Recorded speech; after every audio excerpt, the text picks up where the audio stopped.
Hi students, welcome to lesson number 18 on National Policy for Children. Now introduction for the lesson.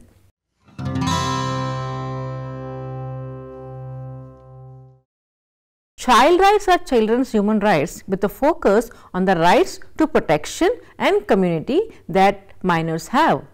Child rights are integral for the development of children. To ensure that children have these rights and to meet international obligations, the Indian government in collaboration with civil society has implemented a variety of policies and programs.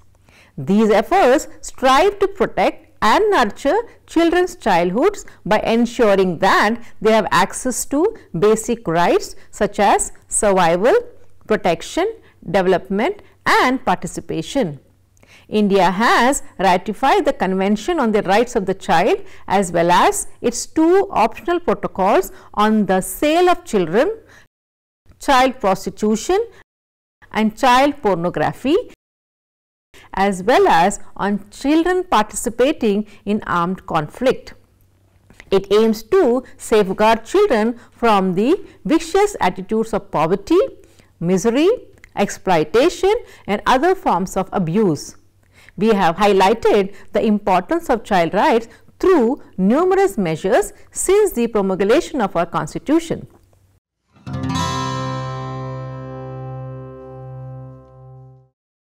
Now, objectives of this lessons are that this lesson will help the students to understand the national policies and legislations meant for children.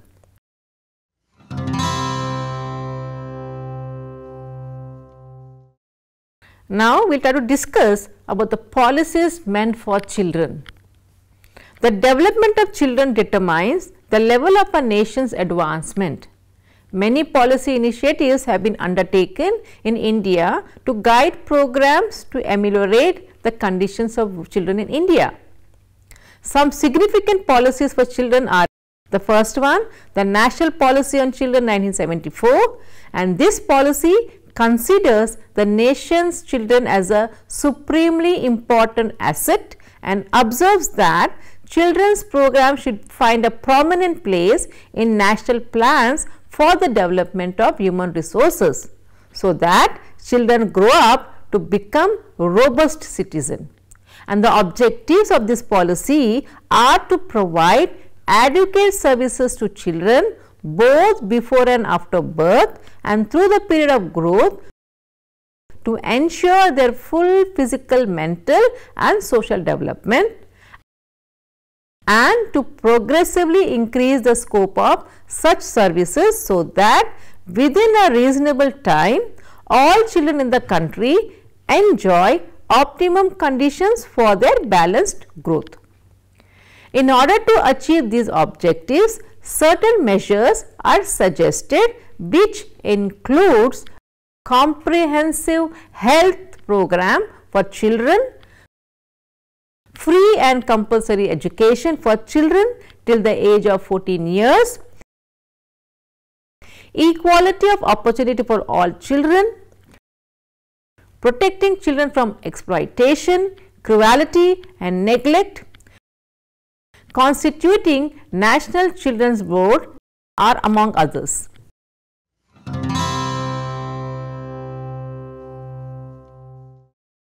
Now, we will discuss about the National Policy on Education, that is NPE 1986, which is a program of action POA 1992. As you all know that education is the birthright of each child, and NPA 1986 and POA 1992 is an important policy intervention highlighting early childhood care and education and elementary education with a child-centered approach. Part 5 on reorganization of education at different stages includes ECCE, that states recognizing the holistic nature of child development, namely nutrition, health and social, mental, physical, moral and emotional development. ECCE will receive high priority and be suitably integrated with the Integrated Child Development Services, that is ICDS. Elementary education focuses on universal enrollment and universal retention of children up to 14 years of age and a substantial improvement in the quality of education. This policy led to the launch of the National Elementary Education Mission, that is Education for All, in 1993 and the District Primary Education Program in 1994. Now, 𝗧𝗦𝗔𝗧 𝗚𝗏𝗧 seeks to achieve the goal of universalization of elementary education. National Policy on Child Labour 1987 is the policy that focuses on rehabilitation of children working in hazardous occupation and processes. The action plan outlined in the policy for tackling this problem is as follows, that is, Legislation Action Plan for strict enforcement of Child Labour Act and other labour laws to ensure that children are not employed in hazardous employments and that the working conditions of the children working in non-hazardous areas are regulated in accordance with the provision of the Child Labour Act. It also entails further identification of additional occupations and processes which are detrimental to the health and safety of the children. Further, focusing of children development programs for benefiting child labour. Since poverty is a main cause of child labour, the action plan emphasizes the need to cover these children and their families under various poverty alleviation and employment generation schemes of the government.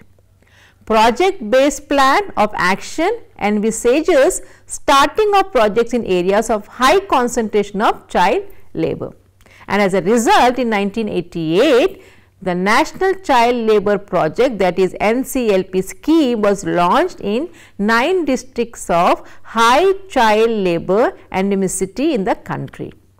The scheme envisions running of special schools for child labour withdrawn from work.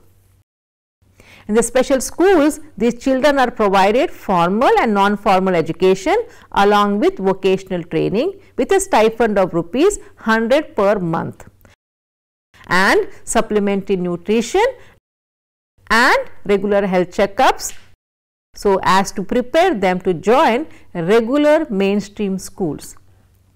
Under the scheme, funds are given to the district administration for running special schools for child labour, and most of these schools are run by the NGOs in the district. The coverage of the NCLP scheme has increased from 12 districts in 1988 to 100 districts in the 9th plan.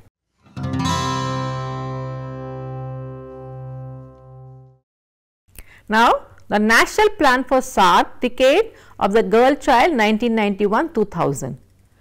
The member states of the SAARC region met at Male in 1990 and declared 1991 23 policies and programs for children in India 2000 as the SAARC Decade for the Girl Child. In response, the Government of India launched a National Plan of Action with a central theme, that is survival, protection and development. The purpose was to provide equal opportunity to the girl child, acknowledging her low status in society. The main goals of the plan were survival and protection of the girl child and safe motherhood, overall development of the girl child and special protection for vulnerable girl children in difficult circumstances and belonging to special group. The National Nutrition Policy 1993 states that widespread poverty resulting in chronic and persistent hunger is the single best bane of the developing world. The physical expression of this continuously reenacted tragedy is the condition of undernutrition, which manifests itself among large sections of the poor, particularly amongst the women and children. Undernutrition is a condition resulting from inadequate intake of food or more essential nutrients, resulting in deterioration of physical growth and health. Nutrition is a multi-sectoral issue and needs to be dealt with at various levels. Nutrition affects development as much as development affects nutrition.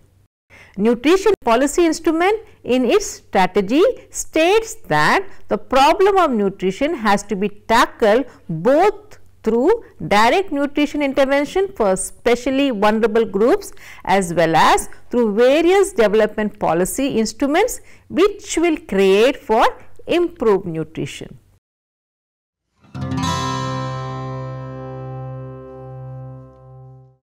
Now, the National Population Policy 2000.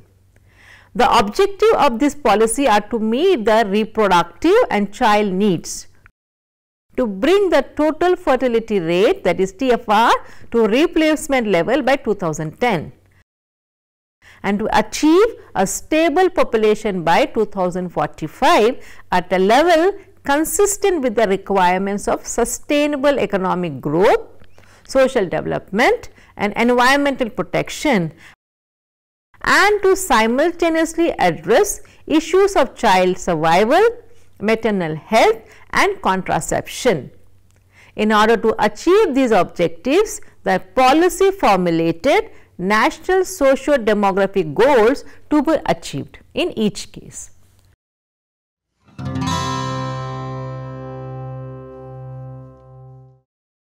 Now, the National Health Policy 2002.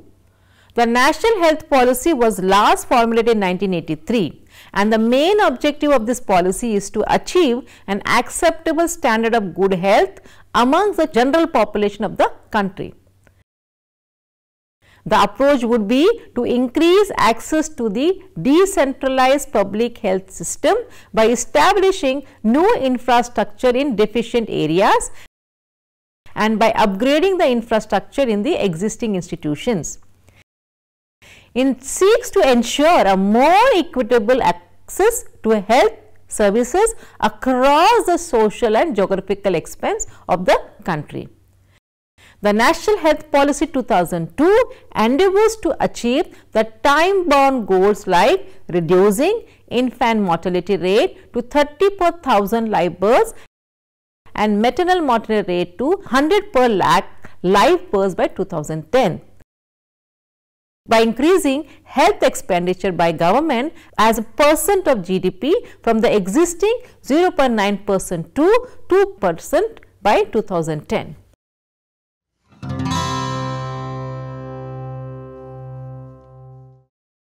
Now, the National Charter for Children 2003.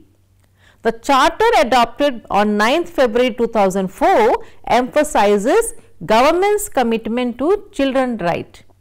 It intends to secure for every child its inherent right to be a child and enjoy a healthy and happy childhood, to address the root causes that negate the healthy growth and development of children, and to awaken the conscience of the community in the wider social context to protect children from all forms of abuse while strengthening the family, society and the nation. The policy sets forth goals to ensure and protect the survival, life and liberty of all children and to promote high standards of health and nutrition, and also to assure basic minimum needs and security, and to give importance to play and leisure, early childhood care, free and compulsory primary education, protection from economic exploitation and all forms of abuse, protection of the girl child, empowering adolescents, equality, freedom of expression, freedom to seek and receive information, freedom of association and peaceful assembly, strengthening family responsibilities of both parents and protection of children with disabilities, care, protection, welfare of children of marginalized and disadvantaged communities, ensuring child-friendly procedures.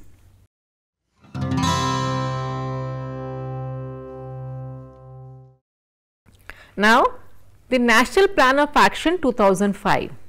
The plan commits itself to ensure all rights to all children up to the age of 18 years. It emphasizes survival, protection, development and participation of children. The guiding principles of the plan of action are: first, to regard the child as an asset and a person with human rights. Second, to address issues of discrimination emanating from biases of gender, class, caste, race, religion and legal status in order to ensure equality. Third, to accord utmost priority to the most disadvantaged, poorest of the poor and least served child in all policy and programmatic interventions. And fourth, to recognize the diverse stages and settings of childhood and to address the needs of each, providing to all children the entitlements that fulfill their rights and meet their needs in each situation. The plan has identified 12 key areas, keeping in mind priorities and the intensity of the challenges that require utmost and sustained attention.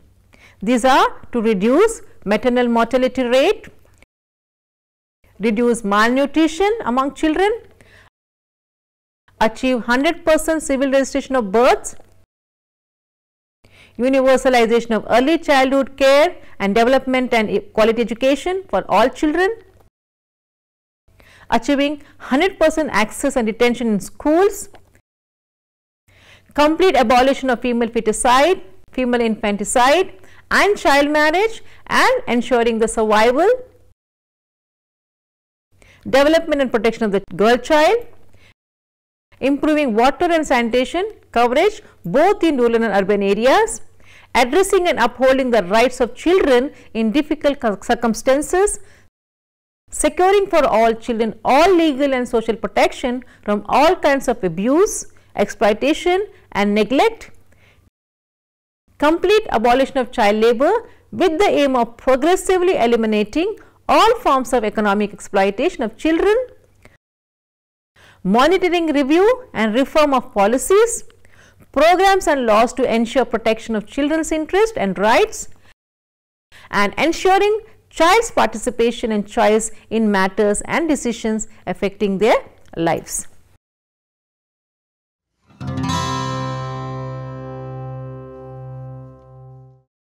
To summarize, children are an asset of a country and all steps have to be taken in their best. India is committed to the rights of child and is ratified the Convention on the Child Rights of the Child in 1992. Various policies like National Policy on Children in 1974, NPE 1986, National Nutrition Policy 1993, National Population Policy 2002, etc. highlight the importance of achieving targets to ensure development of children. In response, the programs focus on critical areas of education, survival, health, safety and well-being of children.